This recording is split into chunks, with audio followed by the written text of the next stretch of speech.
MSc zoology paper third को पढ़ने के पहले थर्ड पेपर का नाम इक्थियोलॉजी है। उसको पढ़ने के पहले जो फाइलम कॉर्डेटा है उसका कॉन्सेप्ट क्लियर रहना बहुत ज़रूरी है। तो हम यहाँ फाइलम कॉर्डेटा के क्लासिफिकेशन को देखेंगे।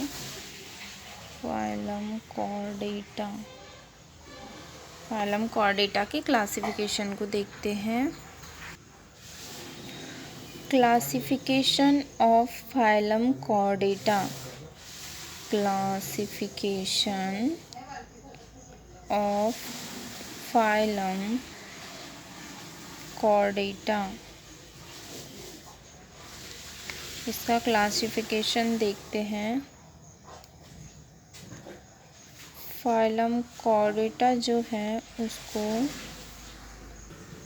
इसको जो फाइलम कॉर्डेटा है इसको दो ग्रुप में डिवाइड किया गया है। फर्स्ट नंबर पे है ए क्रेनिएटा, या इसको प्रोटोकॉर्डेटा भी बोलते हैं। प्रोटोकॉर्डेटा।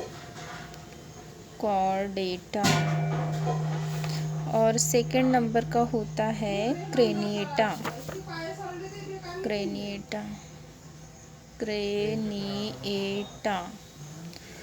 अब जो एक क्रेनिएटा है इसका अर्थ होता है ऐसे जीव जिनमें कि क्रेनियम यानी कि ब्रेन बॉक्स एब्सेंट होता है, इसीलिए इसे एक क्रेनिएटा या प्रोटोकॉर्डेटा कहते हैं। और क्रेनिएटा इसके अंतर्गत ऐसे जीव आते हैं जिनमें कि ब्रेन बॉक्स प्रेजेंट रहता है, यानी कि क्रेनियम प्रेजेंट रहता है, कपाल, उसको क्रेनिएटा कहते हैं। अब ये जो एक क्रेनिएटा है इसको 3 सब फाइलम में डिवाइड किया गया है। सब फाइलम ना, ये जो एक क्रेनिएटा अर्थात ऐसे जीव जिनमें ब्रेन बॉक्स एब्सेंट होता है एक क्रेनिएटा के अंतर्गत आते हैं, या प्रोटोकॉर्डेटा। तो ये जो प्रोटोकॉर्डेटा है इसको 3 सब फाइलम में डिवाइड किया गया है। 3 सब फाइलम कौन कौन से हैं? फर्स्ट नंबर पे आता है हेमिकॉर्डेटा।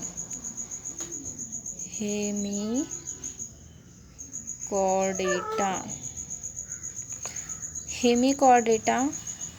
सेकेंड नंबर पे आता है यूरोकॉर्डेटा।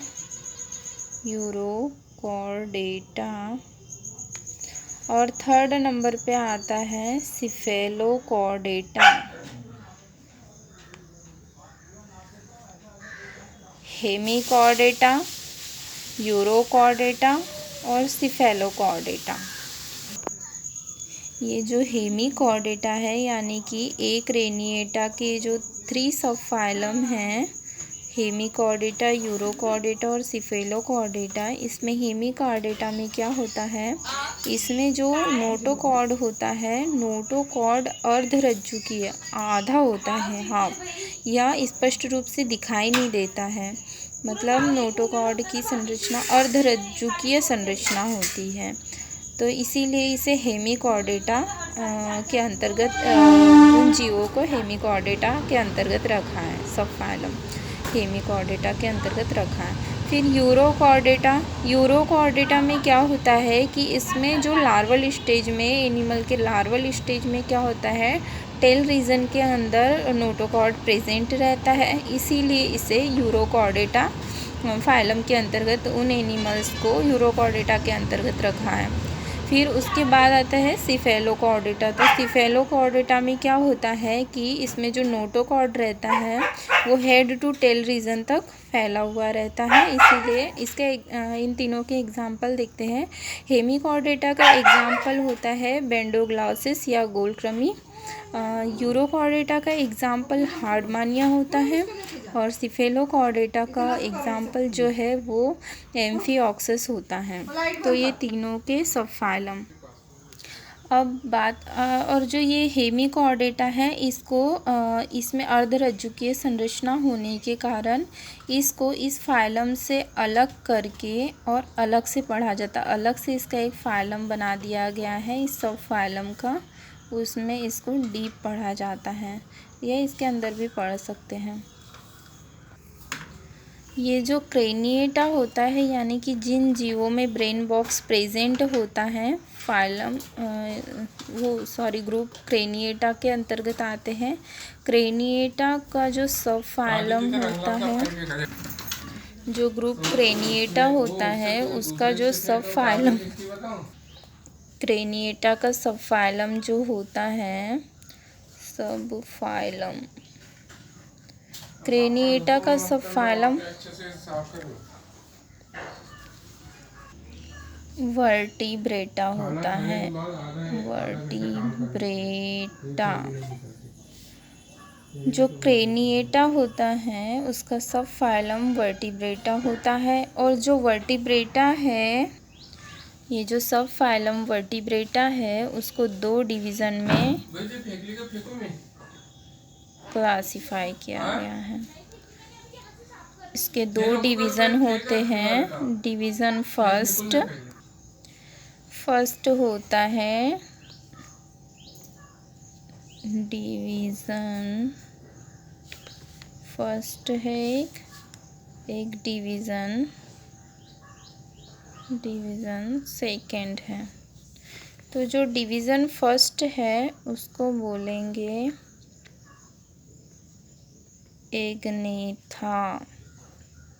एग्नेथा यानी कि बिना जबड़े वाले, जिनमें कि नेथोस्टोम्स या नेथा एब्सेंट होते हैं, यानी कि जिनमें जबड़े एब्सेंट होते हैं वो डिवीज़न एग्नेथा के अंतर्गत रखा गया है। और डिवीज़न सेकेंड जो होता है उसको नेथोस्टोमेटा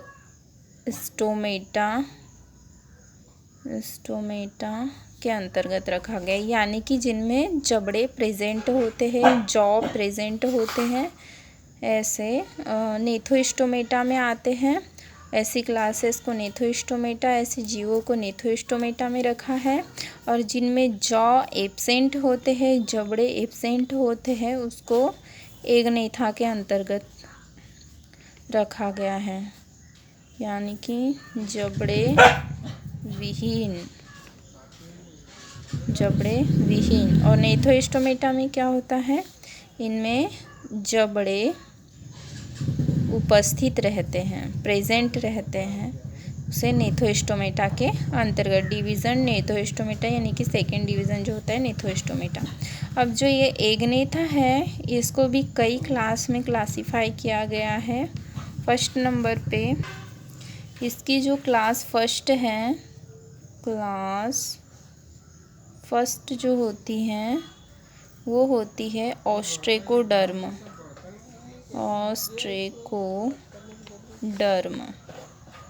ये एग्नेथा यानी कि जबड़े विहीन फीसेस की जो क्लास फर्स्ट है वो है ऑस्ट्रेकोडर्म। और इसकी जो सेकेंड क्लास है, क्लास सेकेंड, ये है साइक्लोस्टोम्स।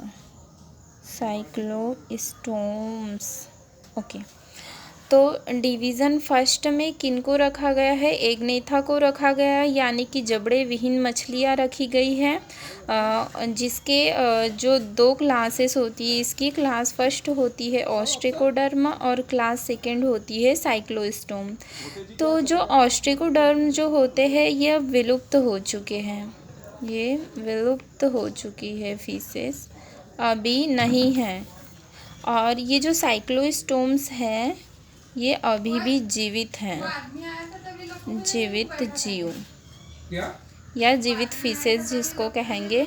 तो ये दो क्लासेस होती है, इसकी क्लासेस फर्स्ट और क्लास सेकेंड, जिसमें फीसेस ही आती है। एग्नेथा में जबड़ा विहीन मछलियाँ आती है, इसमें जबड़ा विहीन मछलियाँ।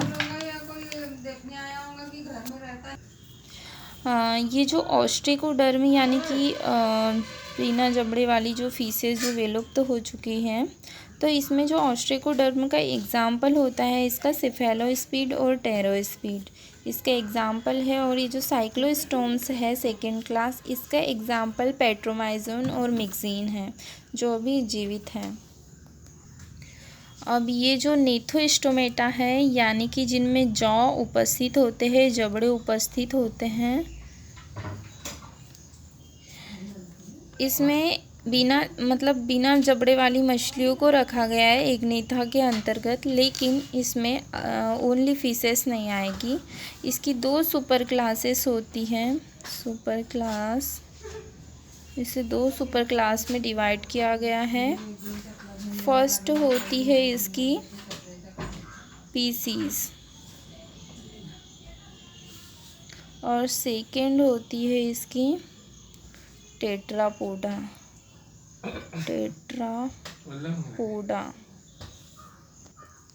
ये जो पीसीज है उसमें टोटल फीसेस को ही रखा गया है।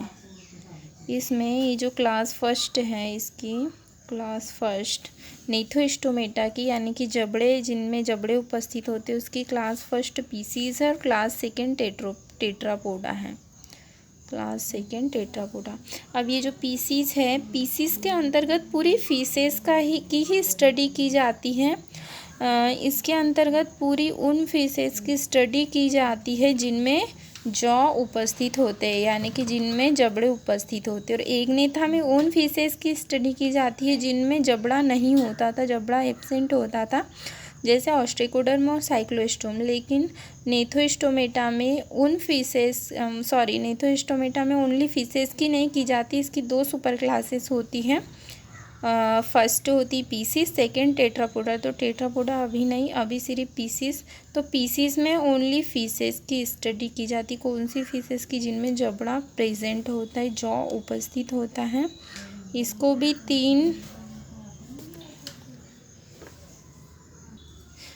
3 क्लासेस में डिवाइड किया गया है।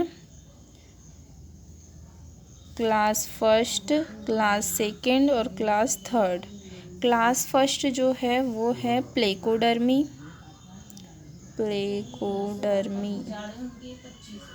और फिर इसको कॉन्ड्रिक्थीस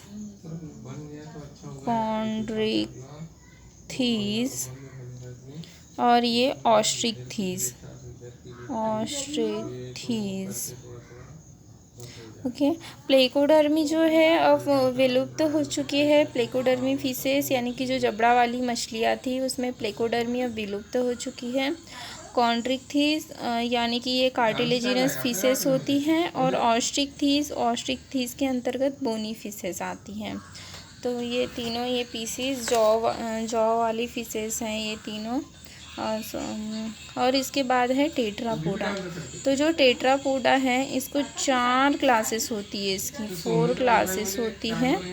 फर्स्ट, सेकेंड, थर्ड और एक होती है फोर्थ।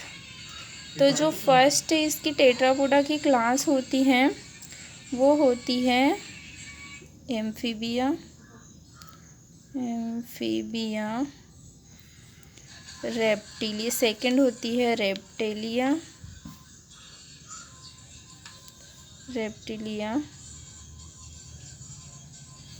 फिर उसके बाद में थर्ड होती है एवीज। फिर उसके बाद में फोर्थ होती है इसकी मैमेलिया या मेमल्स, या मेमेलिया भी बोल सकते हैं। तो ये जो पूरा क्लासिफिकेशन है फाइलम कॉर्डेटा का, क्योंकि इसमें जो है वो जो वर्टिब्रेटा है, सब फाइलम वर्टिब्रेट्स, इसमें कुछ फिशेस ऐसी हैं जो जबड़ा विहीन मछलियां हैं, जो विलुप्त है, कुछ जीवित हैं। तो इसमें एग्नेथा में इसकी स्टडी की जाती है। तो जबड़ा विहीन मछलियों को समझना भी इम्पोर्टेंट है। फिर उसके बाद नेथोस्टोमेटा। तो नेथोस्टोमेटा में कुछ एक सुपर क्लास स्पीसीज, उसमें भी फिशेस ही आती है, उसमें प्लेकोडर्मी, कॉन्ड्रिक्थीस और ऑस्ट्रिक्थीस आती हैं। तो ये कॉन्सेप्ट क्लियर रखना बहुत इम्पोर्टेंट था।